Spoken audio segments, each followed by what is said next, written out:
ಅಮ್ಮ, ಲಕ್ಷ್ಮಮ್ಮ, ಮನೆ ಕೆಲಸ ಎಲ್ಲ ಮುಗೀತಾ? ತೋಟದ ಕಡೆಗೆ ಹೋಗನ್ ಬತ್ತೀಯಾ? ಅಯ್ಯೋ, ಇನ್ನೂ ಕೆಲಸ ಮುಗ್ದಿಲ್ಲ ಸಾವಿತ್ರಮ್ಮ. ನಮ್ಮನೆಗೆ ಇವತ್ತು ಹೊಸ ಸೊಸೆ ಬರ್ತಾಳೆ. ಓ ಹಂಗ? ಯಾವ ಊರ್ನೋಳು? ಎಲ್ಲಿಂದ ಬರ್ತಾಳೆ? ನಂಗೆ ಗೊತ್ತೇ ಆಗ್ಲಿಲ್ಲ. ನನ್ ಮಗ ವಿದೇಶದಲ್ಲಿ ಕೆಲಸ ಮಾಡ್ತಿದ್ನಲ್ಲ, ಅಲ್ಲೇ ಮದುವೆ ಮಾಡ್ಕೊಂಡಿದ್ದಾನೆ. ಒಬ್ನೇ ಮಗ ಅಲ್ವಾ, ಅದಕ್ಕೆ ಊರಿಗೆ ಕರ್ಕೊಂಬ ಅಂತ ಹೇಳಿದೀನಿ. ಏನ್ ಮಾಡೋದು, ಎಲ್ಲ ನಮ್ಮ ಮನೆ ಬರ. ಓ ಹಂಗ? ನಮ್ಮೂರಿಗೆ ಇವತ್ತು ವಿದೇಶಿ ಸೊಸೆ ಬರ್ತಾಳೆ ಅನ್ನವ. ಸರಿ, ಎಲ್ಲ ತಯಾರಿ ಮಾಡ್ಕೋ, ನಾನು ತೋಟದ ಕಡೆಗೆ ಹೋಗಿ ಬರ್ತೀನಿ. ನಿಂಗೇನಾದ್ರೂ ಸಹಾಯ ಬೇಕಾದ್ರೆ ನನ್ ಕೂಗು. ಶಾಂತಿ, ನಿಂಗೆ ಗೊತ್ತಾಯ್ತಾ?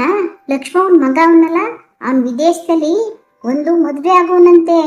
ಇವತ್ತು ಅಲ್ಲಿಂದ ಹೆಂಡತಿ ಕರ್ಕೊಂಡ್ ಬರ್ತಾನಂತೆ. ಓ, ವಿದೇಶಿ ಅಂದ್ರೆ ಹೇಗಿರ್ತಾಳೆ ಗೊತ್ತಾ? ಬಿಳಿ ಬಣ್ಣ, ದೊಡ್ಡ ದೊಡ್ಡ ಕಣ್ಗಳು. ಅವ್ರು ನಮ್ ತರ ಸೀರೆ ಎಲ್ಲ ಹಾಕೊಳಕಿಲ್ಲ, ತುಂಡ್ ತುಂಡ್ ಲಂಗ ಹಾಕೊಂತವೆ. ಅದೇ ಟಿವಿಲ್ ತೋರಿಸ್ತಾರಲ್ಲ ಆ ತರ. ಓ, ಲಕ್ಷ್ಮಂದು ಹಕ್ಕಂಗೆ ಮಾರಿದು ಹಬ್ಬ ಕಾದೈತಿ. ಸೊಸೆ ಬಂದು ಲಕ್ಷ್ಮಂದು ಹಕ್ಕಂಗೂನು ತುಂಡು ತುಂಡು ಲಂಗ ಹಾಕಿಸ್ತಾಳೆ. ಊಟನು ಅದೇನ್ ತಿಂತವೋ ಏನೋ, ನಮ್ ತರ ರಾಗಿ ಮುದ್ದೆ ಗೀಗಿ ಮುದ್ದೆ ತಿನ್ನಲ್ಲ ಅಂತ ಕಾಣ್ತವೆ.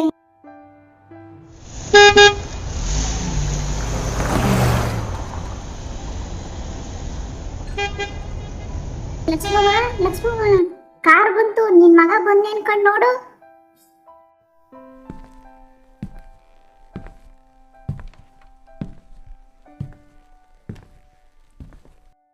ಚಂದ್ರು, ಹೆಂಗಿದ್ಯಾ ಮಗ? ನಮ್ಗೆ ಒಂದ್ ಮಾತು ಹೇಳ್ದೆ ಮದುವೆ ಆಗ್ಬಿಟ್ಟಿದ್ಯಲ್ಲ. ಅಮ್ಮ, ತಪ್ಪಾಯ್ತು, ಕ್ಷಮಿಸ್ಬಿಡು. ಇವಳೇ ನಿನ್ ಸೊಸೆ ರೋಸಿ ಅಂತ. ರೋಸಿ, ಇವಳೇ ನಮ್ಮಮ್ಮ. ಆಶೀರ್ವಾದ ತಗೋ. ಎಲ್ರು ಹೇಗಿದ್ದೀರಾ? ಐ ಆಮ್ ರೋಸಿ. ಹೋಗ್ಲಿ ಬಿಡು ಲಕ್ಷ್ಮಮ್ಮ, ಒಳಗ್ ಕರ್ಕೊಂಡೋಗು.